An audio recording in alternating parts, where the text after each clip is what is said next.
Okay, folks, it's your buddy Mike Messier. Gonna do a old school Mike's Instant Movie Review. What's this thing? My Big Fat Greek Wedding 3, Trace. Although that would be Mexican, but 3, you know, one of these movies, did it really need a sequel in the first place? I don't know.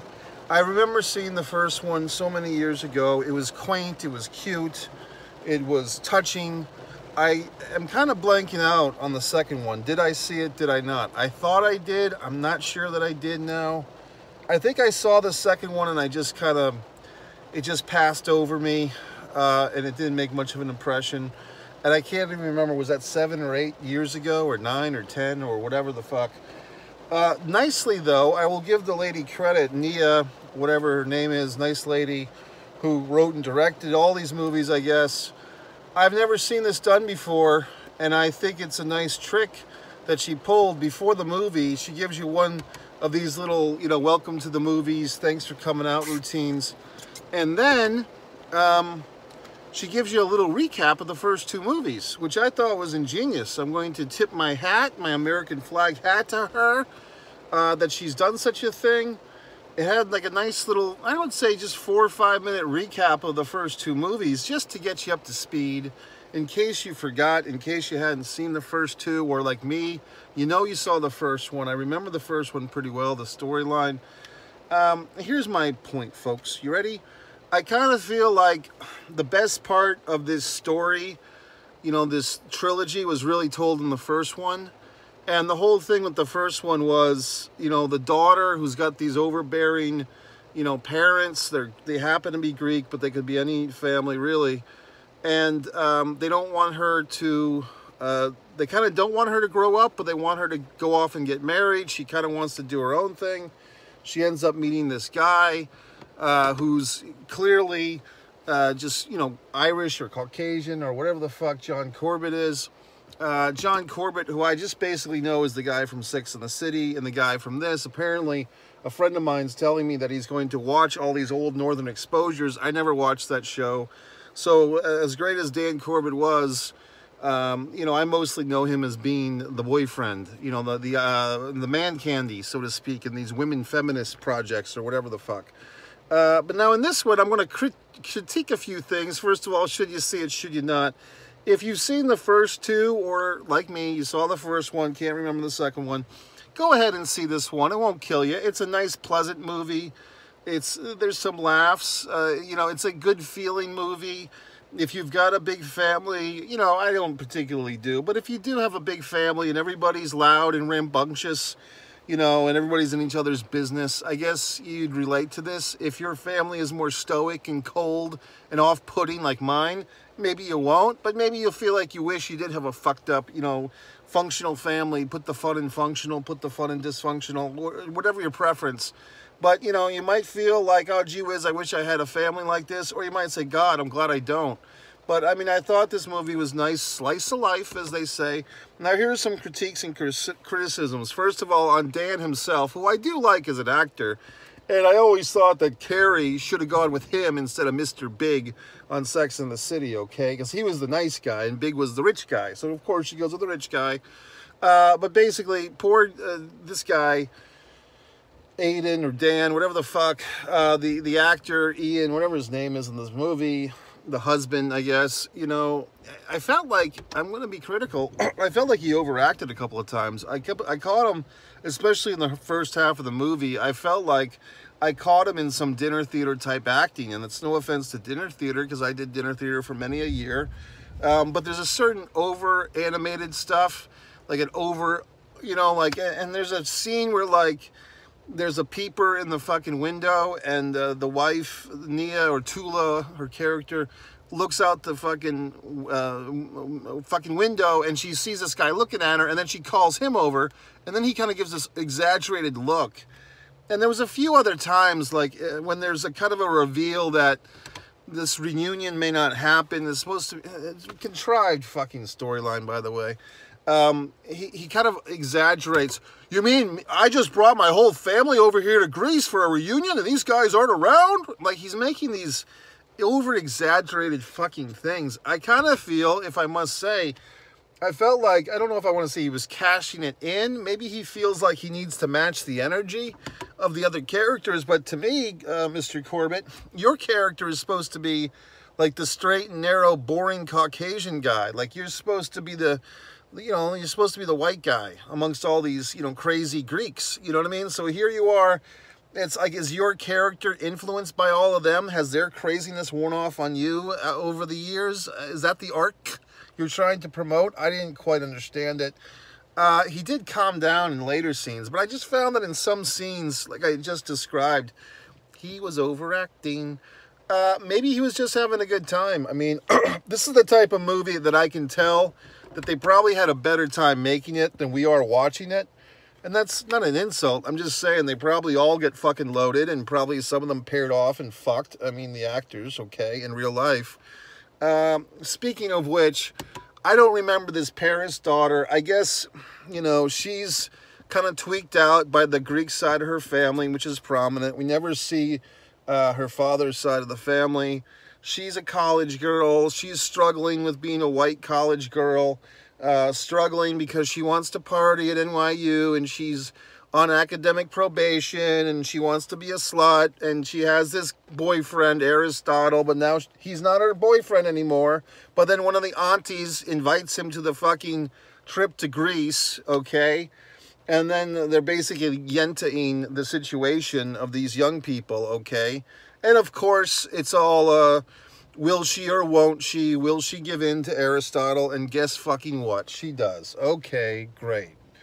It's one of these things. You ready? Trying to put 12 pounds of shit in a 10-pound bag. And I'm not saying it's shit, but I'm just saying as a metaphor, you've got all these goddamn characters, and some of them are prominent in parts of the film and then kind of fade out. Like the aunt, her, Toula's mother's sister, who's always telling everyone that I'm your favorite, and I'm the favorite, and I'm this, and I'm that. She's got a lot of stroke in the first, maybe 60% of the movie, and then like 40% of the movie is coming up, and she's basically like faded out as a background player. Kind of odd. Meanwhile, on the other side of that tournament, or fence, Joey Fatone, who I believe is Italian, not Greek, but maybe he's a mixture, who knows. Joey Fatone, his character and his wife's, the character of him, and I'll get to another interesting thing comes in with them. Joey and his wife, they come in at kind of like the 10th hour of this thing, and suddenly they're fucking figuring out mysteries.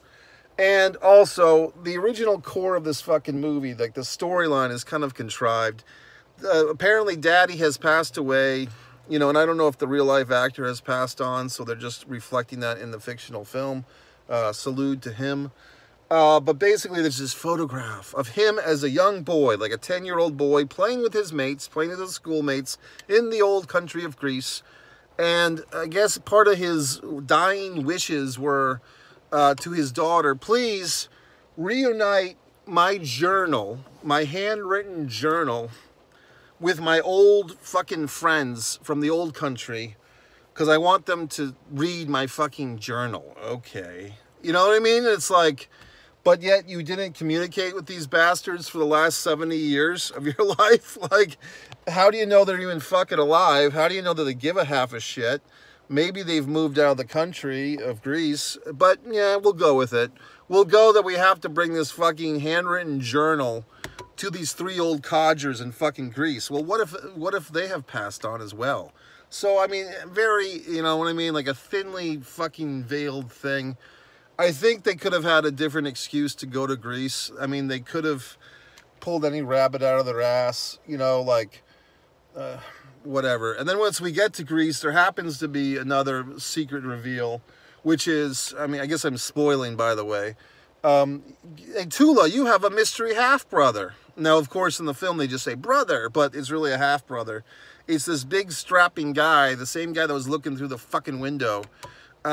Peter. Now, look, nothing against this guy. Seemed like an accomplished actor, I guess. But it was kind of like, remember the Brady Bunch, that add a kid thing, when they added Oliver in like the last season? And then they did that, I think, on Growing Pains. They added DiCaprio. They did that a couple of times, I think, on, The Cosby Show. That they just add a fucking kid. When the show starts to get lame, you just throw a fucking other character, usually a child. This time, we throw a 50-year-old man in the fucking mix. And suddenly, he's of equal prominence to everybody else. And it's like, what the fuck? Now, the guy was big and strapping, I'll give him that, and had a pretty well-groomed mustache. But it's not like, is he a famous Greek actor? Is that the fucking thing? Is the Greek, like the actual Greek audience gonna fucking okajina about this fucking guy? Put that in your ass, didn't I? I don't know. I just felt like, why is this guy, why is this character, why is this such a fucking big deal? It felt contrived. A lot of this shit feels contrived, okay? Like I said, it's a movie that if you want to go for the scenery, go for the good time feeling, but if you want to, you know, you can poke holes in this thing like a piece of Swiss cheese, okay? Oh, and then here we go with my biggest complaint. You ready? Because this one's going to fuck you up a little bit. The editing in this movie needed some goddamned work, I'll tell you that, because I'm not talking about like the scene-to-scene editing, although that felt a little rushed at times. It felt a little too video montage, to use a fucking term from Citizen Kane, Film 101. It felt a little, okay, here's the thing. You ever watch a movie and the actor has got like this, and then they cut away for a second, and then he's like this? It's like, wait a minute, where was the transition from this to this? They just, yes, and something could have happened in another shot, and then you come back, but a lot of times, like Joey Fatone's character, for instance, is eating a giant, he's eating a giant pretzel, like one of those soft giant pretzels. And then we cut away, then we cut back, and he's no longer fucking holding the pretzel. And then we cut back, cut away again, cut back, and he's got the pretzel again. And it's like, it's not natural for a character to just be like fucking up and down with the fucking pretzel. It's basically what it is a lack of coverage or a lack of continuity. Hate to say it.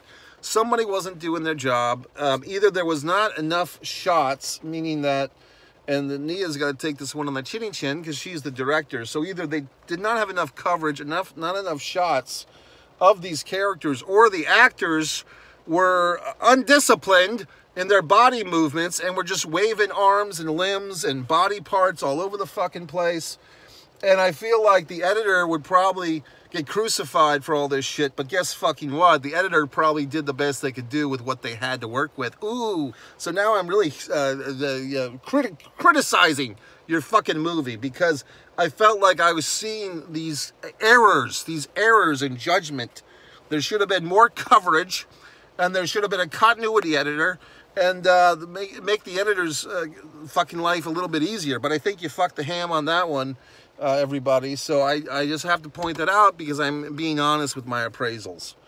What the fuck else? I don't know. I mean, it's just one of those deals. You know, there's all these cute lines like, you know, the Yenta aunties say, who needs dating apps? We've got aunties. It's okay. You know what I mean? Just these meddling yentas. What else? Okay, so we do have another fucking wedding in this one. I don't remember this second one. That might have just passed over me like a flu. I did get my flu shot today, by the way. What happens? What the fuck? Oh, one thing more about the editing is that same Peter character, the throw-in brother, his character had a ton of editing errors or peculiar editing situations where like his body was just not in the right place where it just was seconds earlier. So for whatever the fuck reason, either that actor is a fidgety fuckle or whatever, just tons of errors with that, and it's just a lack of continuity. And if you've got a discerning eye like I do, then you see these things. If you don't, you don't. What about the audience tonight? Well, I reserved my seat, back row. I won't tell you exactly where I sat, but I sat. I go to my seat. I see that there's a couple in the fucking theater that happen to be like kind of near my seat, and then the whole fucking auditorium's empty. So I'm not an asshole. I move in case they want to finger bang each other in the back of the theater or whatever these creeps want to do. I don't need to be a witness to that. Don't ask, don't tell. Do whatever the fuck you want. So I moved a couple of rows away from these assholes. The other good thing was my seat was obstructed. I don't know if you've heard about this, but sometimes in these AMC theaters, they have all these stairs and everything, and occasionally you could get an obstructed seat where there's like a little bit of an obstruction, and they don't give you any fucking discount. Have you heard that thing about certain theaters charging more for certain seats? I don't know if that's come and gone or what's going on with that, but anyway, I moved a couple of rows in front, give these pretty couple their privacy in the theater, allow them to, commenciate a child in there, whatever the fuck they want to do. And then some solo artist comes in, some singular individual comes into the theater just as the opening credits are starting. I don't know, perhaps I was in his chair or wherever the fuck, because he's looking all over the place. Then he decides to sit right behind me. So now I'm pickle fucked because I've gotten my position, which I'm comfortable with. And I'm trying to give this magical couple their privacy. And this fuck sits his ass between me and them. And you know what I mean? And the movie starts, and this guy's a mark. I mean, I'm sure he's a nice guy, but he's just like chuckling. Like if you were running the laugh tracks of this movie theater or this movie, you would want this fucking guy laughing for you because he laughed like at every fucking dumb joke. You know what I mean? And so I'm like, okay, fiddle fuck. I gotta put my shoes on. I gotta get my wallet. I gotta get my keys. I gotta get my hat. I gotta get my glasses and my napkins in case I need to blow my nose. And I have to move my ass to another seat. Now, I don't want to be fucking rude. See, this is how I'm always looking out for people. People think I'm rough around the edges. I'm actually a true goddamn gentleman. I don't want to hurt this fuck's feelings. I don't know this asshole. I never will. But I don't want him to feel bad that he's laughing and enjoying the film. That's what we're here for. So what I do is I do a little fake out move. You know, I do a little acting myself. I get the fuck up. I pack up all my shit. I got my shoes on, my hat on, a wallet, everything. I move, and then I actually said, okay, you know what? Now that I'm down the aisle, see, I could have just hid in the aisle and watched the fucking screen from like the passageway from the outside auditorium to the seats. I could have just sat there and hid. But I decided to, no, I'll go for it. I went to the men's room. I facilitated gently. And then I come back, and I went to sit down, but I did not sit down in the seat that I left. I sat down in the row in front of that. So it's like I'm giving just enough space between me and this chuckling fuck, yet I'm not hurting my neck by being too close to the screen.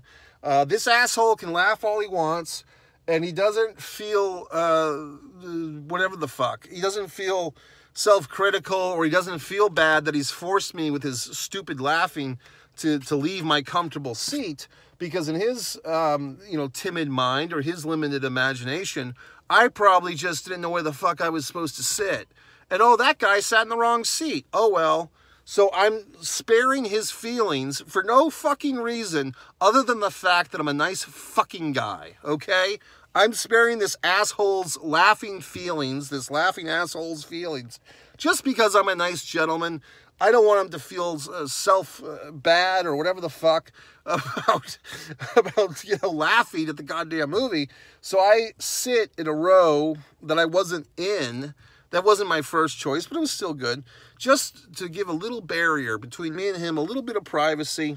So the finger bangers in the back can fuck each other. This asshole can laugh the whole time, and I can sit there and look for all the goddamn continuity errors in this film. So we all had a wonderful fucking time.